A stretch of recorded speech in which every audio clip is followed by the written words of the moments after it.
यहाँ पे आज हम मज़ेदार हलवा पूड़ी का नाश्ता बना के तैयार करेंगे। ये नाश्ता आपके घर वालों का दिल जीत लेगा। एक बार बना के उनको खिलाएं, ये बहुत ही मज़े का नाश्ता बन के तैयार होता है। तो आप बाज़ार से नाश्ता करना तो भूल ही जाएंगे। चलें फिर शुरू करते हैं। बिस्मिल्लाहिर्रहमानिर्रहीम। Welcome back to my YouTube family. कैसे हैं सब? होप सो सब ठीक होंगे, खूब मज़े में होंगे। यहाँ पे ना सबसे पहले मैंने जो पूड़ियों की डो होती है उसको तैयार करना है, क्योंकि उसको मैंने 1 से 1.5 घंटे का स्टे लाजमी देना है। यहाँ पे ना सबसे पहले मैंने 1.5 कप मैदे का ले लिया। इसके साथ ही मैंने 1 चम्मच भर के इसमें कुकिंग जो घी होता है ना उसको शामिल कर दिया। इसके साथ ही मैंने इसमें थोड़ा सा नमक ऐड कर दिया।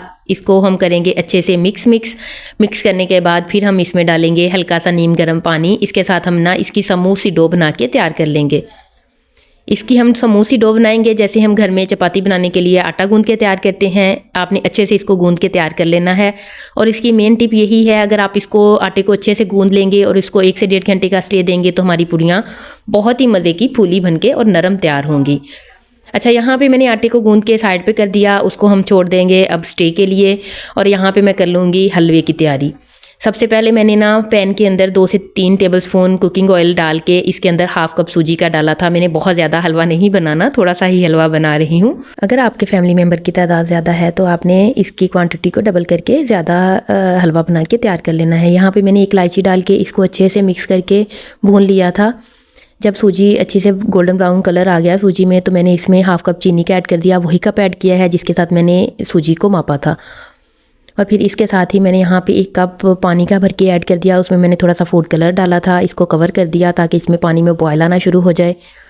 जब इसमें बॉयल आना शुरू हो गया तो मैंने इसका कवर हटा दिया और इसको ना अच्छे से चम्मच के साथ हिलाते हुए अच्छे से भून लूँगी। अच्छा, मैंने ना इसमें कलर इसलिए ऐड किया था ताकि इसमें ना अच्छा सा प्रोफेशनल कलर आ जाए और ये दिखने में भी बहुत अच्छा लगे। यहाँ पे मैं ना इसको 3 से 4 मिनट के लिए अच्छे से तेज़ आंच पे भून लूँगी ताकि इसमें जो हमने कुकिंग घी डाला है वो सेपरेट हो जाए और हमारा हलवा बहुत ही मज़े से बन के तैयार हो जाए।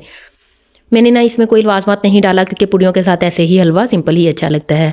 इसके साथ ही मैं आलू की भुजिया तैयार कर लूँगी। इसके लिए मैंने 2 आलू लेके इनको बॉयल कर लिया था। इसको फिर मैंने फोक की मदद से हल्का हल्का सा मैश कर लिया, बहुत ज़्यादा मैश नहीं किया। 2 से 3 चम्मच मैंने कुकिंग ऑयल के पैन में डाल दिए और इसमें डाले कुछ प्याज, बिल्कुल थोड़े से प्याज डाले हैं। इसको हम करेंगे फ्राई।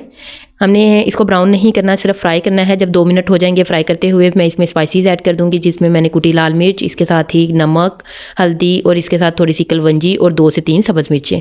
इसको डाल के मैं करूँगी अच्छे से मिक्स। और इसके साथ ही फिर मैं इसमें डाल दूँगी ये मैश किए हुए आलू। ये जो आलू की भुजिया है ये सिंपल रोटी के साथ भी अगर हम बना के खाएं ना बहुत ही मज़े की लगती है। आप बन भी मिनटों में जाती है। अगर आपके पास टाइम शॉर्ट है तो आप इसको सिंपल रोटी के साथ बना के खाएं, बहुत ही मज़े की लगती है। यहाँ पे मैंने आलू मैश किए हुए डाल के इसको 2 से 3 मिनट के लिए अच्छे से मिक्स कर दिया। मिक्स करने के बाद यहाँ पर मैं 2 से 3 टेबलस्पून भर के इसमें पानी के शामिल कर दूँगी और फिर इसको अच्छे से मिक्सअप कर लूँगी। और यहाँ पे ना ये बहुत ही मज़े की बन के तैयार होगी। इसमें मैंने ढेर सारा धनिया शामिल कर दिया और ये भी हमारी आलू की भुजिया भी रेडी थी। मैंने इसको किया साइड पे। अब हमने जो डो बना के रखी थी उसको ऑलमोस्ट 1 घंटे से ज़्यादा टाइम गुजर गया था, तो हमारी डो जो थी बिल्कुल अच्छे से सेट हो चुकी थी। अब मैं ना इसके पेड़े बना लूँगी। मैंने ना प्लेट के अंदर कुकिंग ऑयल डाल के इसको अच्छे से ग्रीस कर लिया था। अब मैं इक्वल साइज़ के ना इसके पेड़े बना के तैयार करूँगी। अच्छा, आपने ना यहाँ पे खुश्के का यूज़ बिल्कुल नहीं करना। अगर हम खुश्क आटा यूज़ करेंगे तो हमारी पूड़ियाँ बिल्कुल भी अच्छी बन के तैयार नहीं होंगी। यहाँ पे ना मैंने इतने आटे से 6 पेड़े बना के तैयार कर लिए थे। अब मैंने ना जो रोटी बनाने वाला होता है ना उसको ग्रीस कर लिया ऑयल के साथ। अच्छे से एक पेड़ा रख के ना उसको ऐसे हाथों की हेल्प से अच्छे से फैलाऊंगी, तो वो ईजीली ना जहाँ जहाँ तक मैं चाहूँगी वहाँ तक वो जो मैदा है वो फैल जाएगा। तो इसकी ना आसानी से हम एक गोल रोटी की शेप में इसकी पूड़ी बना के तैयार कर लेंगे। फिर आपने यूँ फिंगर की हेल्प से इसको एहतियात से उठाना है और कढ़ाई के अंदर डाल देना है। आपने ऑयल को गर्म कर लेना है पहले से, ठंडे ऑयल में पूड़ी को नहीं डालना वरना हमारी पूड़ियाँ जो हैं वो ख़राब हो जाएंगी। देखिए माशाल्लाह से इतनी मज़े की फुली फुली पूड़ी बन के तैयार हुई थी और इतनी सॉफ्ट बनी थी। ऐसे ही मैं सारी पूड़ियाँ जो हैं वो बना के तैयार कर लूँगी। आपने सारी टिप्स को फॉलो करते हुए ऐसे ही सारी पूड़ियाँ बना के तैयार कर लेनी है। यहाँ पे ना मैंने सारी पूड़ियाँ बना के तैयार कर ली थी। जो लवाजमात मैंने साथ बनाए थे उनको भी डिश आउट कर लिया था। देखिए माशाल्लाह से इतनी सॉफ्ट पूड़ियाँ बन के तैयार हुई थी। आपने भी सारी टिप्स को फॉलो करते हुए ऐसे ही पूड़ियाँ बना के तैयार करनी है। मुझे फीडबैक लाजमी देना है। अगर आपको मेरी रेसिपीज़ पसंद आ रही हैं तो आपने मेरे चैनल को ज़्यादा से ज़्यादा सब्सक्राइब करना है और मेरी वीडियोज़ को लाइक करना है, शेयर करना है। मिलते हैं किसी अगली वीडियो में। मुझे अपनी दुआओं में याद रखें। अपना बहुत सारा ख्याल रखें। तब तक के लिए अल्लाह हाफिज़।